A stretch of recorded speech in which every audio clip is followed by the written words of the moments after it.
Welcome to Oncology Revolution, where science meets care to transform the cancer journey. We explore evidence-based strategies to enhance quality of life, promote longevity, and empower patients and professionals to thrive beyond cancer. Welcome to this week's episode of the podcast. My name is Diana Ferreira. I'm a certified lifestyle medicine physician, and I'm also a lecturer at the European School of Lifestyle Oncology. I'm also a cancer survivor.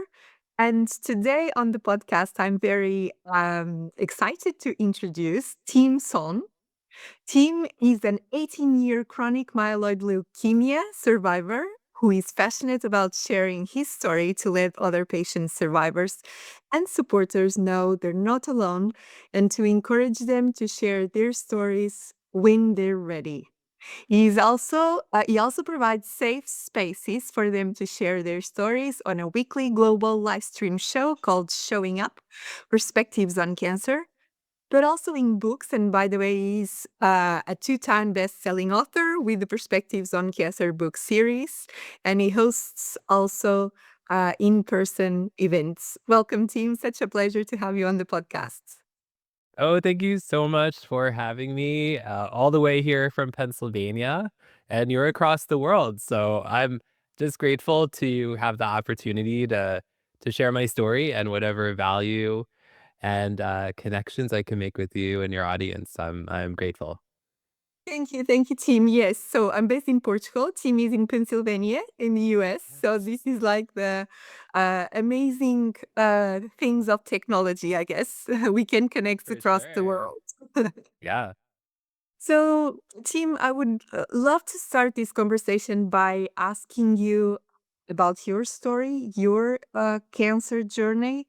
You were diagnosed a long time ago with chronic myeloid leukemia.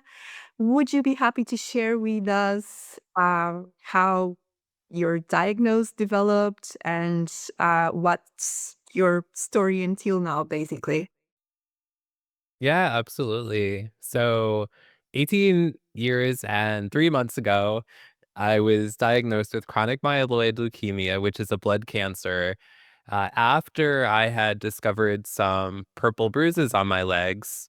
I went to my primary care physician and he took some blood work and he called me up on the phone and he said, "You need to go to the hospital now. Like, go, don't wait. Like, just go now."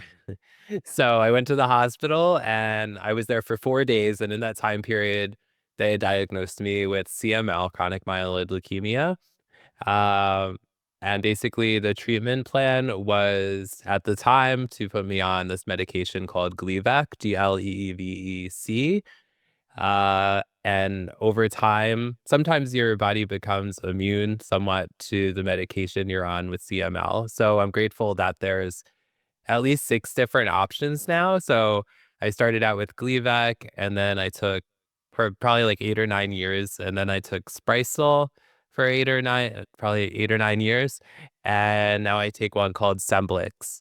And I'm really grateful that there's been such innovation along the way, because if there hasn't, I don't know where I would be right now. So I'm happy to be here, though. Yeah, we're happy to have you with us as well. So this is obviously the way you tell it. It seems like a very linear journey, but we know this is like cancer is becoming a chronic illness more than anything else. So you've been dealing with this for years. Were there like any pauses in treatments, any times where the disease sort of seem to be getting away? So how do you navigate it, all these phases in your treatment and in your journey? Yeah, so in my journey, I had some amount of leukemia in my body for 15 years. And then after 15 years, I went to my oncologist and he tested my leukemia levels. And he called me up and said, "You have no more leukemia in your body right now." After 15 years. And I was really excited. And then I was like, what do I do with this? Yeah. And it was actually around the same time that I had started my show, Showing Up: Perspectives on Cancer. it was 1 month later that I found out that I didn't have cancer at that time. And and then a year and a half, it came back again in a small amount, and then a larger amount, and then a lower. So it's like, I think with chronic cancer or any chronic disease, one thing you have to figure out is how do you just deal with the emotions around uh you don't know if, you might not have cancer 1 minute, you might have cancer another minute. And for me, I think it's just like living in the present moment, like live your best life, whatever that looks like for you. Be intentional about, what makes you happy, what brings you joy, and focus on that and do those things, whatever that looks like for you. At some stages of your cancer journey, you might be really sick. At other stages, you may not. So Mhm. what brings you happiness might look different. Like last year, so something I've always wanted to do is I always wanted to go up in a hot air balloon ever since watching The Wizard of Oz when I was a child. So last year I said, I want to go up in a hot air balloon, and my family had purchased a ticket for me to go up in a hot air balloon, which was awesome. And it was so much fun. And so, I think being intentional about how you're living your life is something that I've learned along the way. Does that make sense? Yeah, it totally makes sense. And, I'm a cancer survivor myself, and sort of it totally makes sense what you're saying is sort of a journey with highs and lows, and we sort of need to respect our own bodies and our own emotions. So absolutely it makes lots of sense. Um, I was wondering if, and you touched on that already, but do you feel like having a cancer diagnosis and going through this cancer journey changed you as a person in some way? Oh, it's changed me a lot. I am not the same person that I was 18 years ago, especially since sharing my story more than 3 years ago now. One thing that has changed for me is that I didn't used to really ask for what I needed and wanted about anything. I was a very go with the flow kind of person. And now if I need something, I ask for it, even if I may not get it or whatever the outcome's gonna be.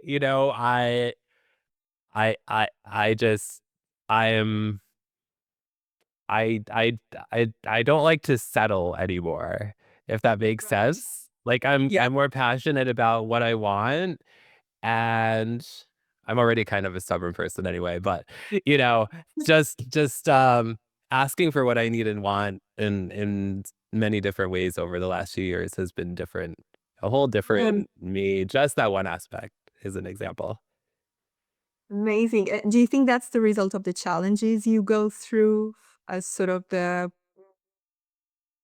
just the challenges, the sort of the sensation that life gets distilled to what's essential?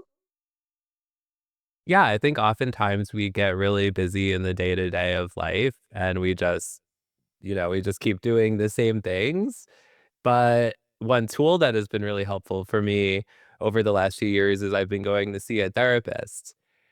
And that has really helped me become a lot more self aware, and also in guiding conversations with people. Because when you're a cancer patient or survivor, it's hard sometimes to have conversations with people who maybe don't understand your perspective, whether it's a friend or somebody else that you know.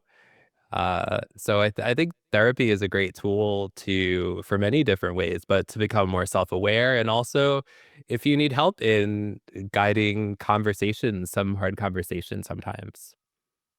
Yeah. Yeah. And I love what you said there, and I think we can unpack some of that. So one thing is this notion of asking for help when you need.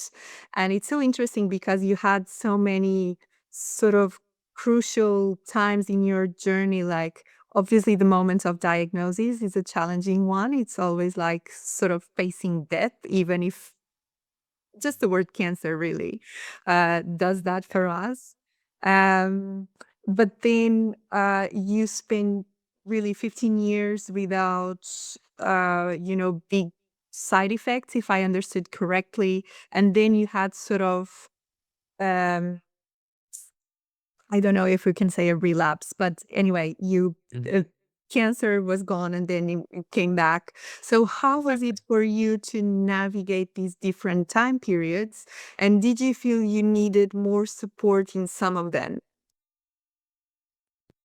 Yeah, I would say each time is different, and depending how much leukemia comes back and just kind of where I am in the journey, like, for the first 15 years, my cancer is, invisible. Nobody could tell I have cancer, you know? So that could be a whole conversation unto itself, feeling misunderstood and that kind of thing. And I totally forgot your question now. No, no, that's fine. That's fine. I was just asking you for putting it really simply, but from the moment of diagnosis, and I know it's very impactful, but then you had these first 15 years, then you had the sense that the cancer had gone away, and then there was sort of a relapse. That moment of relapse, did you find it different than the moment of diagnosis emotionally? Yeah, for sure. Um, the difference is that when my cancer had come back, I had this incredible support system of people that show up for the show that I host called Showing Up Perspectives on Cancer. Uh, and when I was first diagnosed, I really my parents, my sister were very supportive. Um, and they continue to be very supportive. But I also had all these other incredible people from around the world who also could understand me in some sort of way. So actually when my cancer had come back, I was it was getting near to doing a show. I think it was that same day that I had found out that it came back. And my co-host at the time couldn't be there. And I'm like, do I show up for my showing up show? Do I just wallow, not show up? So I showed up. I showed up to the show. I explained my feelings about and what had transpired. And I said, if any of you would like to come on screen with me on the show to share your thoughts, whatever, come on screen. And two people came on the show, Mark Kageyama, who's a prostate, bone, and lung cancer patient and survivor, and Amanda Ferrero, who is a two-time acute myeloid leukemia survivor who's had 7 brain surgeries, and she's a patient advocate, and they're both incredible human beings. And they both came on screen, and they were so supportive, and they both have really been watching Showing Up almost from the beginning of the show, and they were like, "Tim, I know you didn't create this show for yourself, but we're all here to support you now." And it was just a really beautiful moment. Yeah, like a full circle sort of moment. Yeah. Absolutely. Absolutely. And I think what's really beautiful about your story is that notion of giving voice to cancers for people who have been touched by cancer, because it's not only cancer survivors, really. Um, but also, it really highlights the power of community as well in your healing process. And I know for a long time you didn't share your story. So what made you start sharing your story for the first time? Yeah, so it was really a combination of 3 things that happened. One was that I had seen a video by, someone, his name's Steve Sullivan. He's since passed in the last few years, but he was a more than 35-year acute leukemia survivor. And he put a video on LinkedIn sharing his story on National Cancer Survivor Day in 2021. And I was like, wow, like, like that really impacted me seeing that story. And then a friend of mine, her name's Nancy Barrows, she created a hashtag movement called Radiating Real. And what the movement encouraged is to share more personal aspects of your life on social media, not everything, not whatever you're comfortable with, so that you can receive the love and acceptance from other people as you're going, through different adversities. So I first started sharing my story of living with chronic migraines. And I was posting almost every day, and I received this outpouring of just so much support from people on LinkedIn when doing this. And then, a friend of mine, her name's Jenny Gold. She had a podcast called Podcast Not Podcast, and on her show, she usually had people who had some sort of autoimmune condition on her show. And not many people knew about my cancer story at the time, but I did share it with her. And she said, "Tim, would you want to be on my show?" Somebody had was not able to make it as a guest on her show, and she was trying to find a guest. And I was like, "Okay." And she's like, "Well, what would we talk about?" She would like, "Would you want to share your cancer story?" And I was like, "Okay." I just I did it. I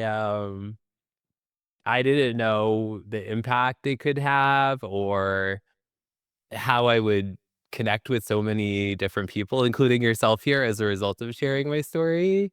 Um, but I'm really glad it did. It's Sharing your story, I would say, has majority positive. It also has its challenges as well, but I'm really grateful I did, and I'm glad to be here sharing it today too.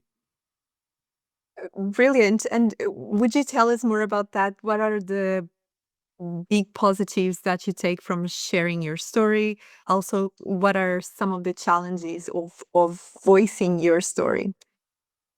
Yeah, so I would say the big challenge, or not challenges, positives are connecting with other people. By sharing our stories, other people out there relate to different parts of our stories. All of our journeys are different, of course, in many different ways, but we all heard something like, you have cancer or you have leukemia or whatever it is, right? So that connects us, as well as, different challenges we all go through, whether it's emotional, whether it's physical, whether it's spiritual, whatever it is, there's many different things that connect us. So having people that understand you in some sort of way, I really didn't have that for 15 years of my cancer journey. So that's one thing in terms of sharing your story. Another positive is just learning from other people's stories. There's many things that I've learned from guests on my show and other shows like yours that, I wouldn't thought of trying, or things like that. So we can help educate people, um, and also just become friends with people, that Right. you wouldn't have met if you probably wouldn't have met unless you shared your story, you know? Yeah. I would say that's the biggest positive, at least for me, has been connecting with just incredible human beings who can understand me in some sort of way, and vice versa. Yeah, beautiful. Yeah, absolutely. And some of the challenges you find along the way?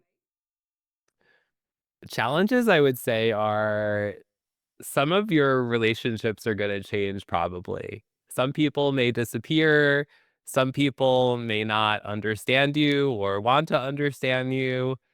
Um, so be prepared for some changes in your relationships, I would say, because, some may stay the same, but some people may not know what to say.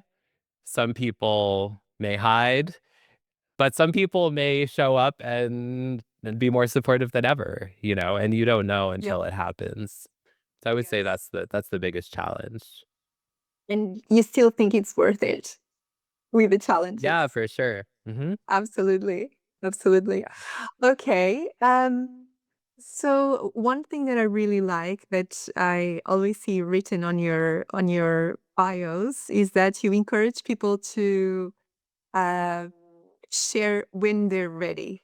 And Mhm. I would love you to expand a little bit on that because I think, and especially nowadays with social media, there's a bit of a pressure to tell your story no matter what. And yeah, I just really enjoy that in your materials. So can you Thank you. talk to us a little bit more about that? Yeah. Yeah, thanks for noticing that in the bio. I think we each need to share our story when we're ready to. And we may not know that moment right now when we want to share our story.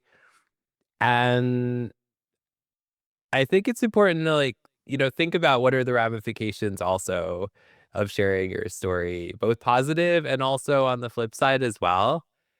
But like I said before, there's so many positives to sharing your story. Yeah. Absolutely. And the other thing that sort of that I really admire in your work is this um, encouragement for people to show up authentically, and to show their full selves, to come as they are, basically. And Mhm. again, I think with social media, we see so much of some encouragement for us to create uh, sort of a life that it's not true, and to show that life on social media, and that's in general. But I also find that sometimes there's this glamorization of cancer sometimes, and that it may appear that some people go through it without any challenges, and Yeah. especially on social media. So I would really love you to talk about this notion of, just being who you are, coming with your challenges, and having the space to um, just be, I guess. Yeah, so I think we each get to share what we want to share about our story. And we don't have to share everything. I told you about part of my story. I don't want to share it today, so we're not going to talk about it here, but I do think by just showing up as your genuine, authentic self, you connect with other people on a level that you wouldn't have before. And that includes by sharing our stories, whether it's cancer, whether it's some other kind of adversity. So many people go through different things, whether it's another invisible illness, whatever it is, it just connects human beings at so much of it at deeper level when we can share our story about these challenges in our life instead of, and I'm not saying don't share positive things on social media that are going on in your life, but I just feel that when we connect by sharing stories of adversity, that it just connects us at a deeper level, you know? Yeah, right. And I think researchers like Brené Brown talk about the power of vulnerability to connect us. So I guess that's Yeah. that's exactly what you're saying. Like, when we show vulnerability, we encourage others to do the same, and sort of connect at the Yes. deeper level. Yeah, it's like a ripple effect, right? When we share our story, kind of gives other people permission to share their stories, or makes it's not always comfortable to share your story, especially at the beginning when you start sharing it. But when you see others sharing their stories, then it encourages them to. Yeah, absolutely. And you also talked, Tim, about these capacity to express our needs, and I guess many people, even in consultation, some people come to me, and they've been living years without expressing their needs and taking care of other people, etc. So how do you think we can start voicing our own needs when we sort of not trained to do it from from the beginning? Yeah, so like I said before, I see a therapist, and that has been really helpful for me because I am not or was not good at communicating what I needed and wanted. And so I needed a cheerleader. I needed an encourager to, and kind of help me figure out what this conversation is going to look like. Because oftentimes I would just not say anything, and then that's frustrating internally for me, right? And so finding a tool like a therapist or even, a good friend, a family member, who can help cheerlead you.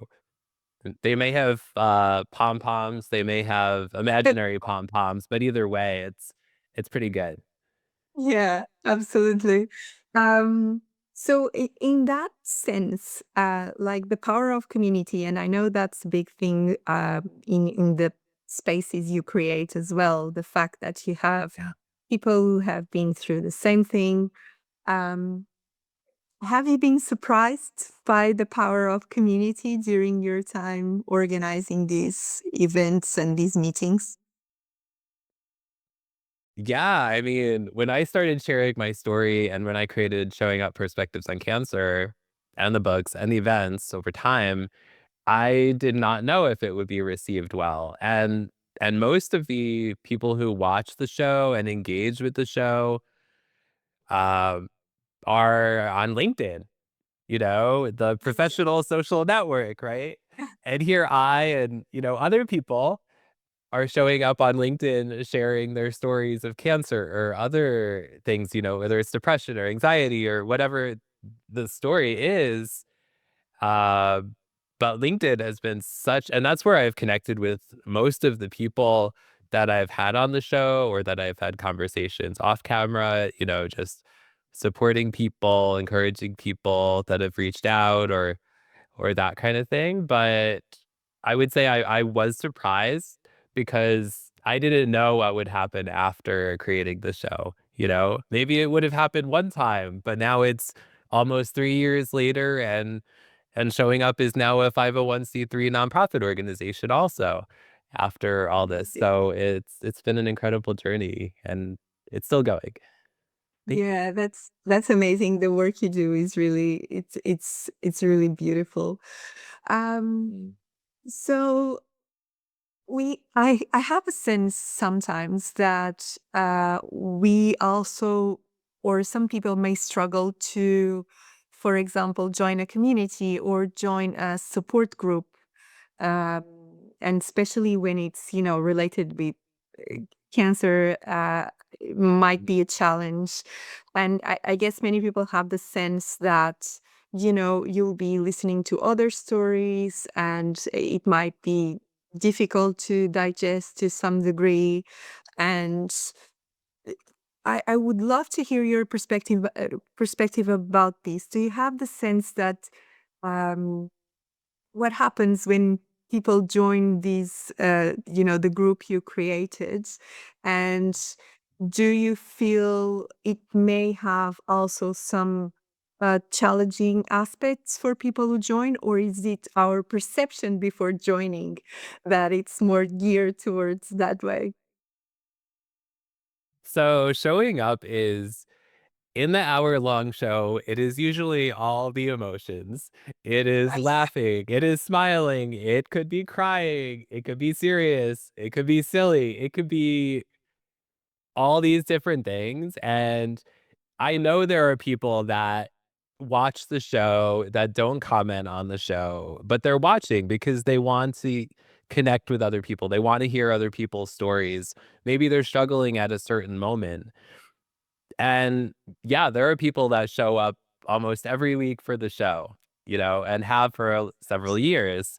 But there are also people that come and go, or maybe they come and then maybe they come back at another point because cancer is a lot. And hearing conversations about cancer every week is a lot. I know I'm there for all of them, and I have cancer. So, Right. it can be a lot. But Right. I really try to bring hope to all the conversations, and I think our guests, they all bring their stories of hope, but they also share their challenges as well along the way, and we're very real in the conversations. It's not a glamorized show, it's not an edited show even, it's live. So whatever happens in that conversation is out there.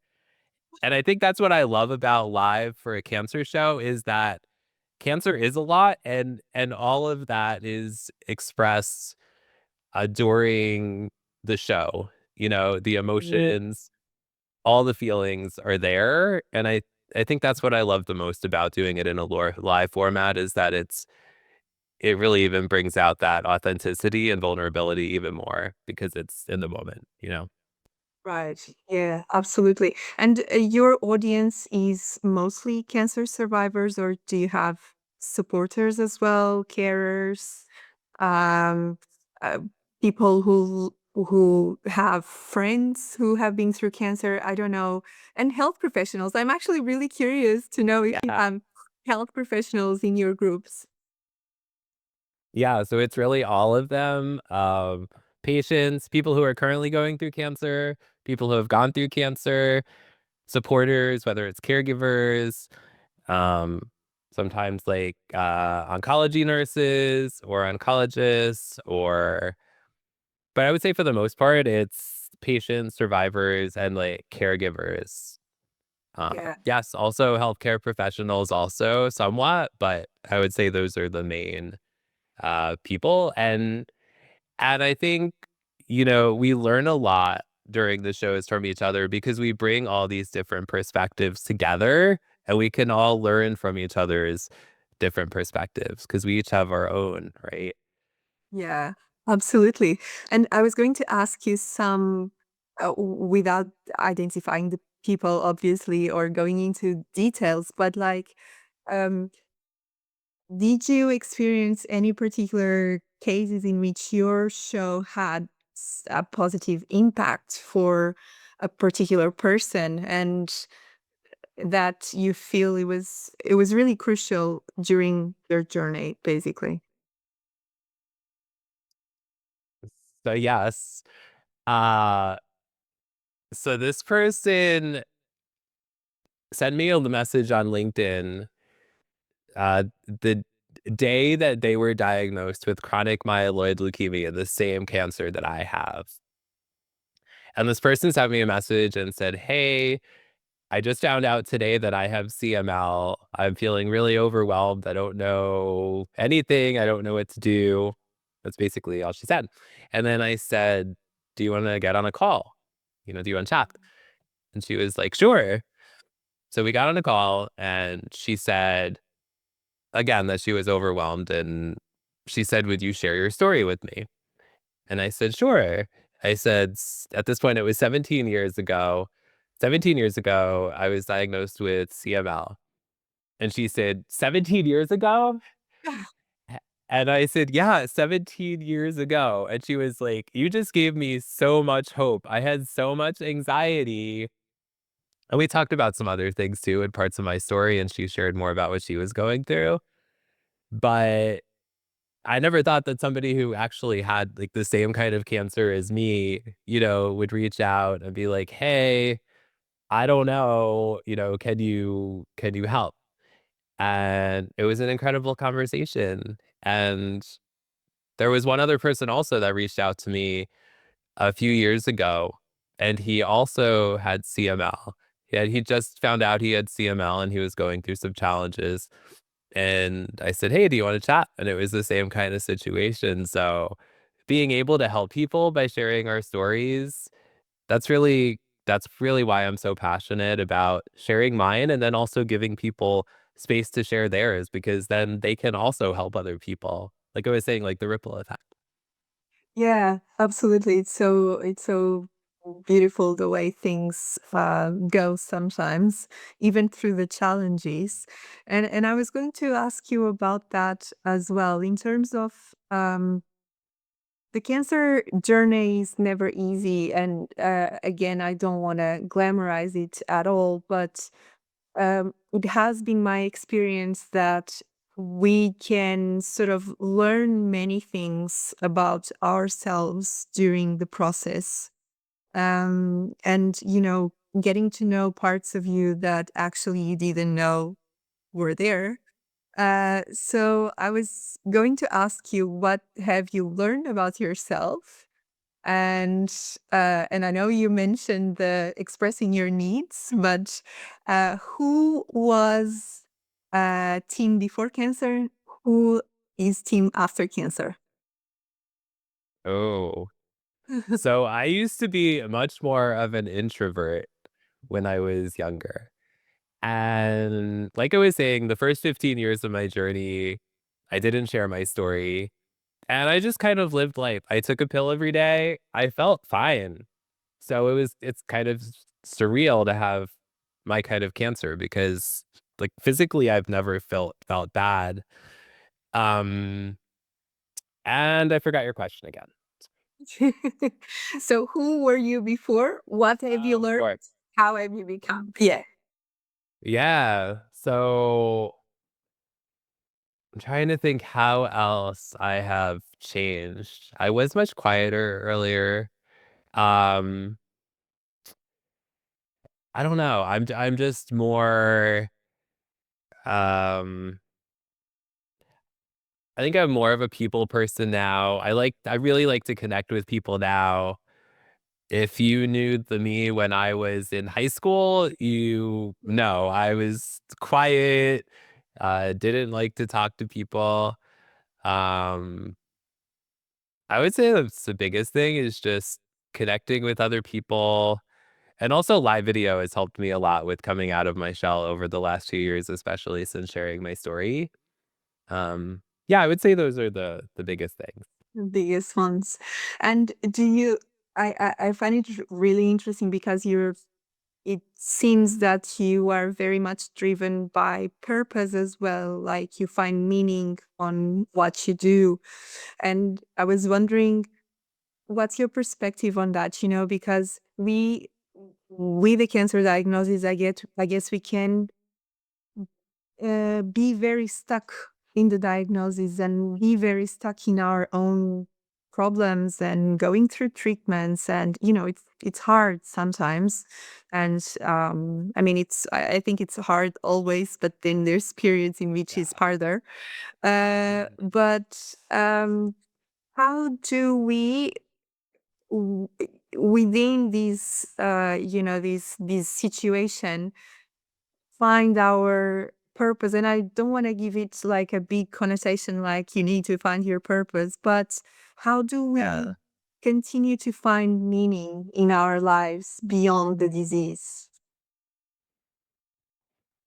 So I think intentionally thinking about what you want to do, whether it's helping others, whether whatever it is you want to do, maybe like sit down one day and write a list and just take like might be 15 minutes, it might be an hour, whatever it is, and just think like this is what what I want to do. And if you want to figure out your purpose, how is your cancer diagnosis change your life? How has it brought more meaning to your life? Just think about it. Like maybe write a list like this is what life was like before cancer, this is what life is like now. And then just intentionally think about it. Set some time aside. And I didn't really do that in this. Like showing up perspectives on cancer happened within like a 3-week time period, a few months after sharing my story. After I had a co-host at the time when we started it, and we were just throwing ideas around for creating a show, and we both had connections to cancer, and we were like, "Let's try this thing?" And sometimes you might find your purpose when you least expect it. Maybe you're not sitting down intentionally thinking. Maybe whatever is going on in your life or something has changed in your life, you're like, "Hey, I wanna try this." So I think it's just, like, being open to new possibilities, even if it's not planned out. Yeah, like being curious as well Yeah, about things you've never tried before. It's yeah. interesting because I we have a few patients as well that went and try, I don't know, knitting for the first time or painting for the first time, or things Yeah. that they always wanted to try but actually never had the chance to. Um, Mhm. and I love what you said, because I also encourage people to sort of make uh, a list, yes, of what cancer brought us in a positive sense, because sometimes it's more time with people Mm, we like, or it allowed me yeah. to rest, or it allowed me to ask for what I wanted. So of course there's many challenging aspects, but there's also really some positive ones that are really interesting to pinpoint. So yeah, absolutely. And I wanted to touch on relationships as well, because you mentioned that some people might sort of stay away from you. And I think this is something that cancer survivors really struggle with sometimes because, people are a bit scared of the word cancer. And especially when they see it in a younger person, and you were diagnosed when you were really young. Uh, I was so in my I 20s. was Yeah. yeah. So I was wondering if what was your experience with sharing with people around you that you had these diagnoses, or if you did share, and what kind of reactions you got from people around. Yeah. So I really didn't share it with many people over the first 15 years of my journey. Like there's extended family that found out. Um, and but after the 15 years, um, mixed reactions, especially after sharing my story. There's people that I know that they would never share something like this, with the world, like Yeah, on social media or anywhere, if they feel like it's something that should be kept personal, private. Um, so they're uncomfortable with that, right. Yeah. and that's okay. Like it's our story and we get to choose what we do with our story, whether we share it or not. But just be prepared that some reactions are may not be as positive as you hoped. Yeah. It's up to you whether when you share your story. Uh you might want to tell some people ahead of time or you may not. It's your choice. But if you include those people in your story when you share it, you may want to, tell them or ask them ahead of time just out of respect. And um but it's up to each of us because it's really our own story in the end, right? Right. And do you feel that sharing your story is sort of healing for you in a sense? It's healing, it's triggering, it's both. Yeah. And we were talking before about when people come and watch the show, their experience. And I know sometimes it is triggering for people because it brings a similar memory back that maybe wasn't the most pleasant memory. And that's just part of the experience because you're gonna experience all of the feelings during the show. Yeah. And some of it may be very close to your heart and some of it may not.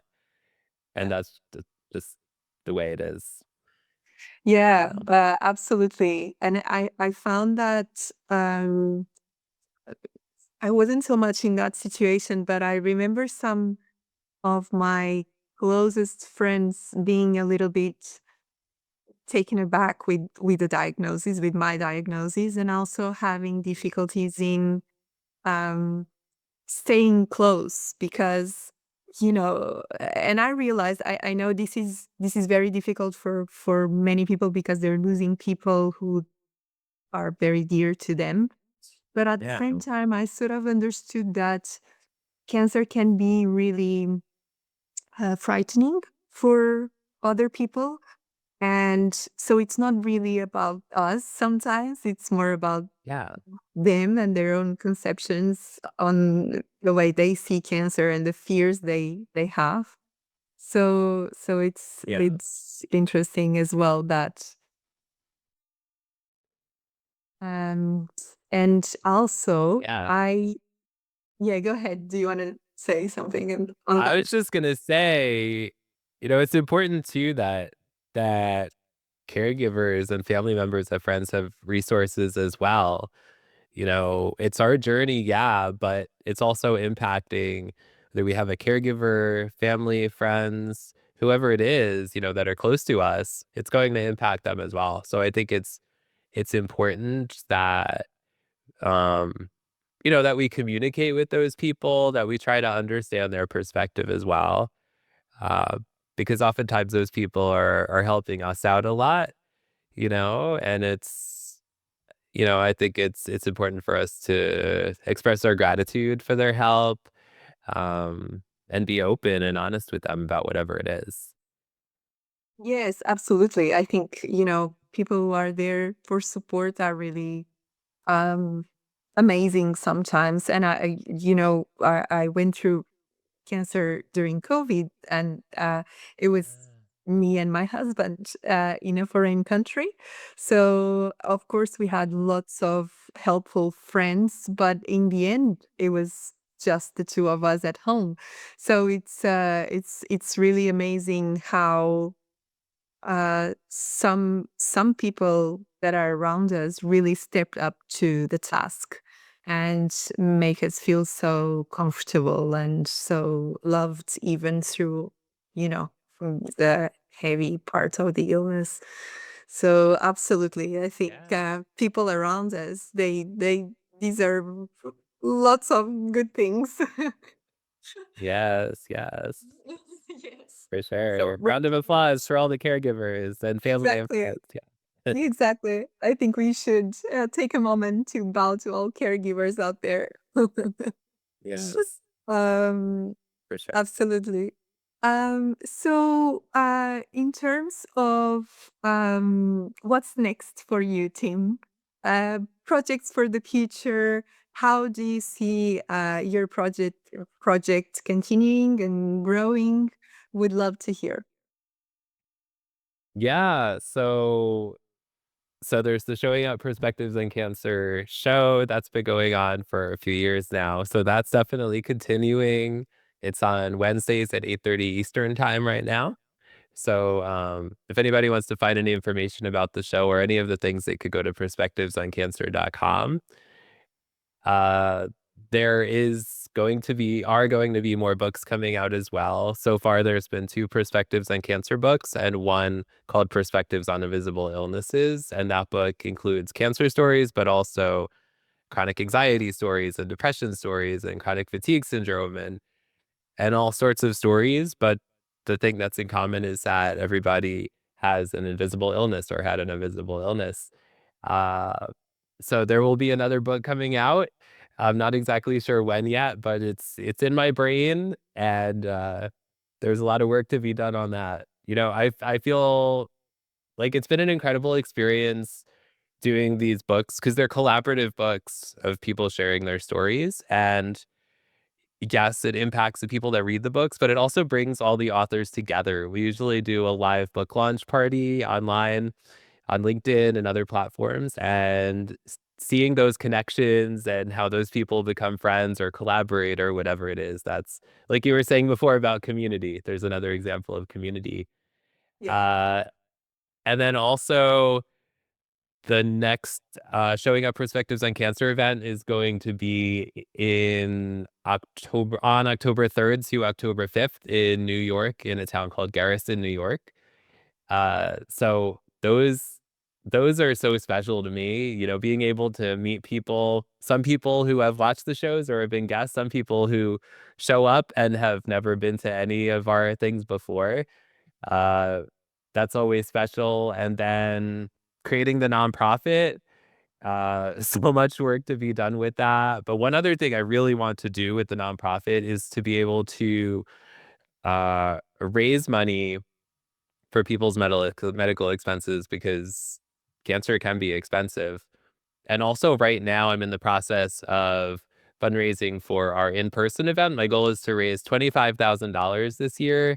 So all the people who come to the event can come for free this year. So uh, if you're interested in donating, reach out to me. You could go to perspectivesoncancer.com. But yeah, just continuing to create safe spaces for people to share their stories, connect with others, and yeah, really, it's like a whole other family. Yes. So much work to do. so much fun as well, it sounds like. And Yeah. we're going to put some of this information and your website on the show notes. So you feel free Perfect. to reach out, to donate, um, to engage in this community created by Tim. And to finish up, Tim, is there anything, any message you would like to leave us with? Any point that we didn't touch on this um, interview that you would like to touch on before saying goodbye? Yeah, I mean, I would say be intentional with your life. Like, think about, like I was saying before, it's easy to get stuck in the day-to-day grind of life, and whether it's going to work, doing whatever it is, think about like what brings you happiness, and maybe it's taking a walk. It doesn't have to be something like going skydiving or whatever, although I do want to do that. I did go indoor skydiving. That was awesome. Uh, yeah, but just be intentional, after you watch this, maybe go do one small thing that makes you happy. Maybe it's drinking a cup of coffee. I don't know. Yeah, and just thank you so much for having me. Such a pleasure, Tim. I think you have such a brilliant story and helping so many people. So for us, it was truly a pleasure to have you on the show. And I'll say goodbye for now. And I'll say goodbye to our listeners as well. And I'll see you next time.